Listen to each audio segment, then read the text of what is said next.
Me chamo Patrícia, mas a maioria das pessoas me chamam de Pati. O meu trabalho é garantir que as pessoas tenham acesso aos seus direitos, né? Esclarecer para elas. E maior que isso, dizer o quanto elas podem. E elas são autoras das próprias vidas. E assim que a criança entra para o serviço de acolhimento, a gente acolhe a família. Porque toda criança acolhida tem uma família. É mito quando a gente pensa que uma criança que vai para o serviço de acolhimento é órfã. É raro e assim, eu nunca atendi uma criança que chegou no serviço de acolhimento porque os pais faleceram, né?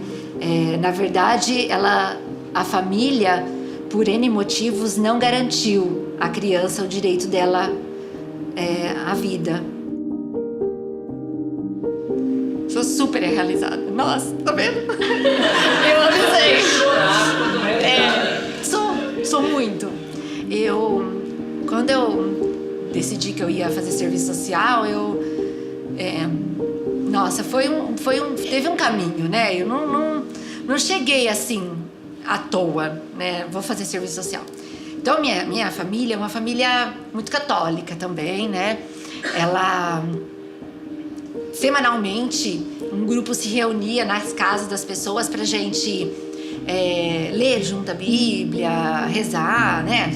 As coisas que a gente aprende ali na infância, né? Fiz parte de um grupo que chama Legião de Maria, que visitava as famílias doentes, pessoas que tinham algum problema. A gente tinha um propósito de toda semana realizar uma visita, que fosse para um doente ou para uma pessoa que estivesse precisando conversar um pouco. E até mesmo as crianças iam junto. Então eu aprendi desde pequena ir na casa das pessoas e conversar com elas, ouvir, né?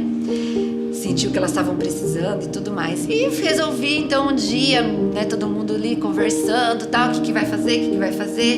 E eu adorava brincar de escolinha, fiz magistério. Meu pai falou: uau, minha filha vai ser professora, né? Falei: nossa, eu queria muito fazer serviço social.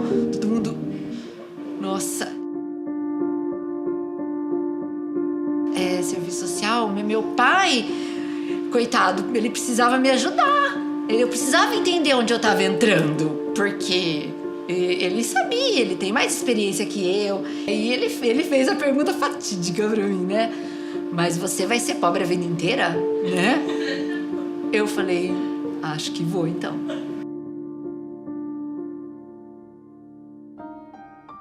Quando uma pessoa está envolvida no problema, seja lá qual for o problema, ela está tão envolvida que por mais que a resposta esteja muito, mas muito visível, ela não consegue ver a resposta, a solução daquela dificuldade, daquele problema. E aí, se manter fora desse problema ajuda muito. Mas fora não diz que eu estou neutra no assunto, assim, com a pessoa. Porque também, se eu não me colocar no lugar dela, não sentir a dor dela também, isso me deixa fria. E trabalhar com pessoas, não posso ser fria. Não tem por onde isso, não faz sentido, né? Tem situações no meu dia a dia de trabalho que, assim, me mantenho ali, firme. Você vê situações assim.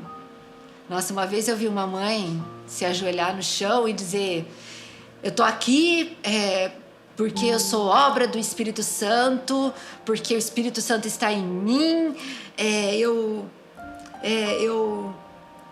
entrego, olha, minhas filhas, elas vão ficar bem aonde elas estiverem, porque eu confio no trabalho de vocês. Se despedir das filhas, porque ela sabia que ela não tinha condições de criar as filhas, e as filhas mereciam uma família, e ela sabia disso, e ela conseguiu dizer isso para as filhas dela. Então a gente vê toda aquela cena. Eu não tinha condições de ficar mais ali dentro, não dava, porque como é muito difícil para uma mãe, e é de uma dignidade imensa alguém reconhecer que não tem capacidade de fazer algo e tem que convencer o próprio filho daquilo, né? E aí, se eu chorasse ali na hora, eu não ia deixar com que as coisas fluíssem como tem que fluir, né? Que a gente tinha que estar ali para empoderar essa mãe, para ela entender o quanto ela tinha que ser firme e digna ali, de segurar as pontas das crianças, né? Mas o ser humano dentro berrava, né? Assim, então, quando eu desejei e fui atrás de fazer serviço social, foi porque eu não podia fazer outra coisa senão cuidar do próximo. Eu não tinha outra, eu não via outra coisa. De novo, né? Então, aí eu fui atrás disso. Não importasse o que eu fosse vivendo, ou as barreiras, assim, né? Ou questões financeiras, né? Graças a Deus nunca me faltou nada, né? Graças a Deus. As famílias, elas não sabem que elas estão sem foco. Elas estão dando o melhor que elas têm. É aquilo que elas aprenderam.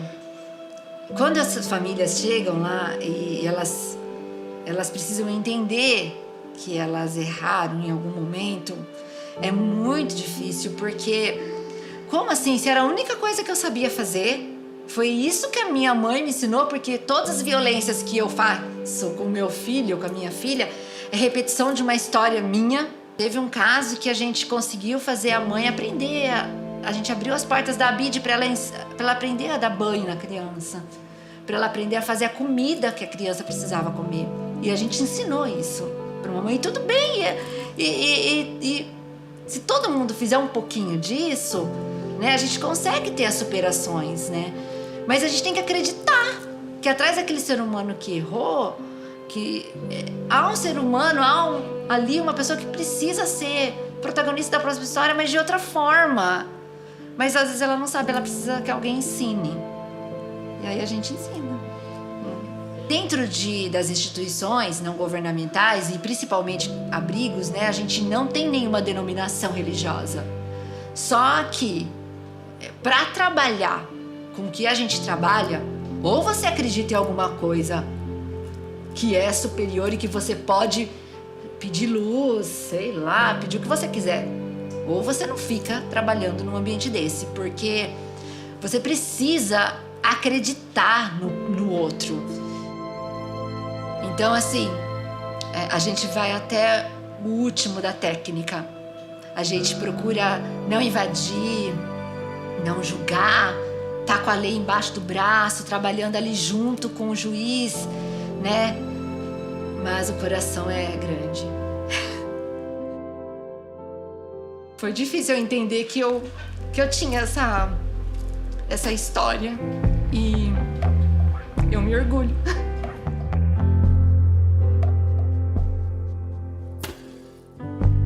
Tem que ter coragem, né? Pra você virar a sua vida de ponta cabeça em favor do outro.